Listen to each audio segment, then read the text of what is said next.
some people don't just lose their homes, they lose the sound of humanity. A bitter winter morning, the wind slices through the air like glass. In the shadow of a shopping center, beside an alley dumpster, a frail old man curls up inside a box made of torn cardboard. His name is Walter, 72 years old. He wears a worn-out military coat from decades ago, a threadbare scarf around his neck. Beside him lies his only friend, Max, a skinny, shivering yellow dog whose eyes still flicker with hope. As people pass by, most wear headphones or quickly avert their eyes. But Walter scans every pair of shoes, searching for a familiar face from his past. He finds none. A young man digging through trash comes too close. Max growls. Walter springs to his feet, voice cracked but firm. Back off. That's not just cardboard. That's our home. The last piece of our dignity. Just a few steps away, someone stops. A tall man under a hoodie, face shadowed, but eyes focused on Walter, LeBron James. After attending a local charity event, he's walking the neighborhood, observing, absorbing. Walter slowly sits back down, hands clutching his head. Max curls closer to him, not just a dog,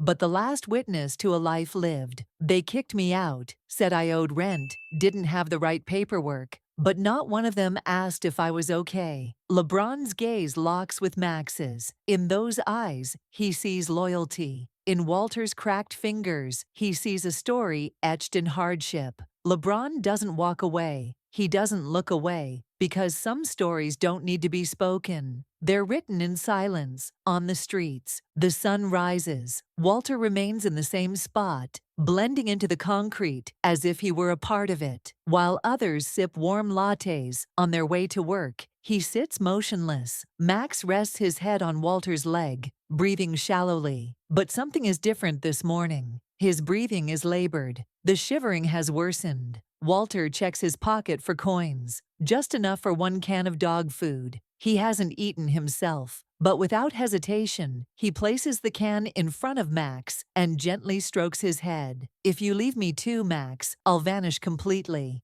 Max's head trembles. Walter chokes on his own words. A nearby security guard approaches, coldly. This is a restricted area. You can't stay here. Walter doesn't argue. He gathers his things, but Max turns his head, staring back with a look that speaks louder than any word. At that moment, LeBron James appears again, this time with no hood, gloves in his coat pocket. He approaches calmly, then locks eyes with the guard. They're not trespassers, they're just forgotten. Walter looks up, stunned. Max quietly settles at LeBron's feet, as if he's been waiting for this man his whole life. LeBron kneels, gently strokes Max's fur, then reaches into his pocket. He pulls out a protein bar and offers it to Walter. I'm not asking you to share this. This one's for you. Walter says nothing. He can't. His hand reaches out, but the tears fall first, pooling in his palm, before the food ever gets there. That day, they weren't just given a meal. They were given something far rarer, a promise. End homelessness. No, end heartlessness. That night,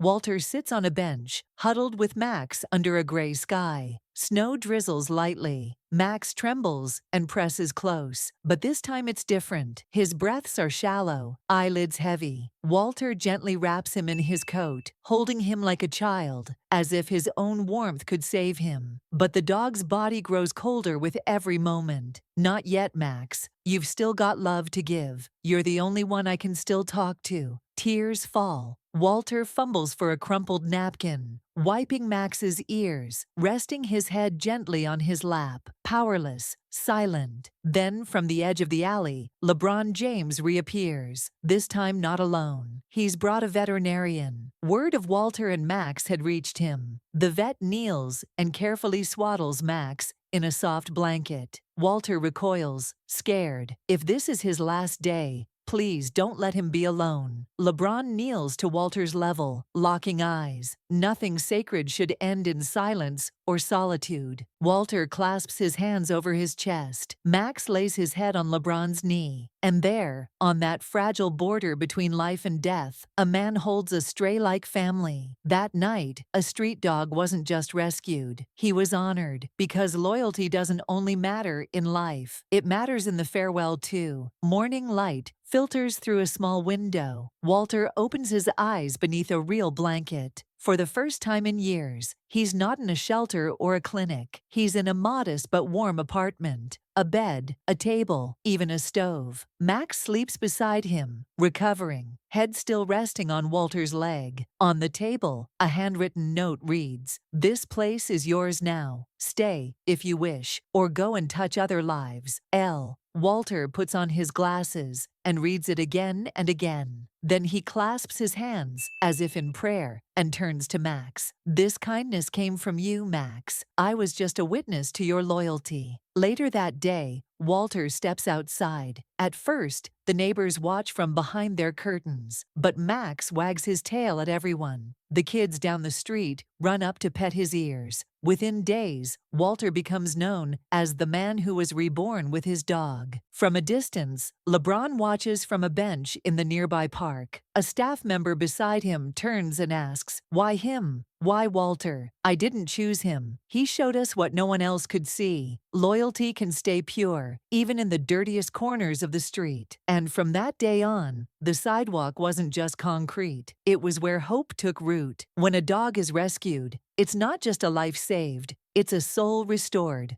1 year later, a bright autumn morning, the sound of children's laughter blends with the rustle of golden leaves in the park. Walter walks slowly, wearing a thick knit sweater, carrying cans of pet food. Beside him, Max, now older, but walking strong. They've both changed, but mostly in their eyes, where there now lives something rare: hope. Walter now volunteers with LeBron's new initiative, the Loyalty Network, an organization built to support homeless people and their companion animals, helping them find shelter and dignity together. Walter is no longer someone merely surviving. He's now someone helping others survive. That day, LeBron visits the park. He moves quietly through the crowd and sits next to Walter on a bench. He hands him a cup of coffee. "When I first saw you, you weren't a man. You were a shadow. Now you carry light." Walter nods. He reaches into his pocket and pulls out a worn piece of cardboard, the last scrap from the box he once lived in. A single sentence is written on it in faded pen. "I had no home, but I still had my heart. Someone came and saw it." LeBron touches the note. His eyes glisten, but he doesn't cry. He folds the cardboard gently and slips it into his pocket. Meanwhile, Max trots off toward a group of children playing nearby. One little girl places a flower ring around his neck. She looks up at a wooden sign next to the playground, "Loyalty Garden," in honor of Walter and Max. As the image slowly pulls back, Walter's voice echoes gently in the background. "What made me homeless wasn't the rent, it was being unseen." But one man stopped. He listened, and from a cardboard box, he built me a world. The final words appear on screen. Loyalty isn't born from four walls, but from two eyes and a heart.